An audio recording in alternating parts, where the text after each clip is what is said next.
ka mëkat më i madh se njëri pas mëkateve të shumta që i ka bërë të humbë shpresën Allahun e madh. Ai që humbë shpresën duke thënë se s'ma fal Zoti, ky është gjunohi më i madh që i ke bërë në krahasim me gjunat e tjera. Çfarë do qoftë ato, po edhe pa që vra njëri. Dikush thot, hoj, kjo që po thush shumë e guximshme. Kjo që po thush ti, unë a thash që s'po them unë. Unë nuk po them.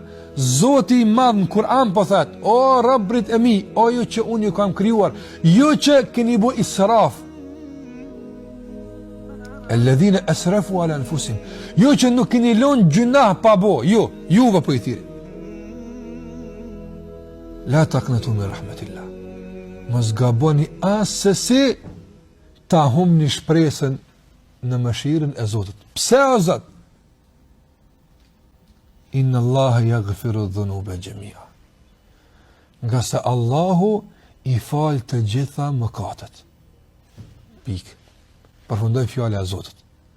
Edhe njëherë fjala e Zotit pa ndërhyrje nga ana ime. Allahu i madhruar thot: O ju robrit e mi që e keni tepruar duke bërë mëkate, mos gaboni ta humbni shpresën në mëshirën e Allahut, nga se Allahu i fal të gjitha mëkatet. Kjo fjala e Zotit është. Tashmë, a met dikush i përjashtuar?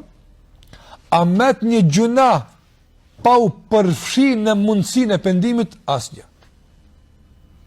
Në kjo është përgëzim.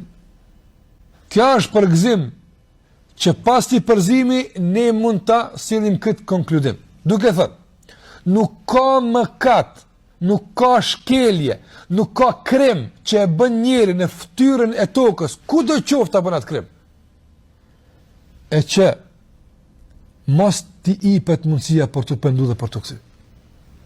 Nuk ka.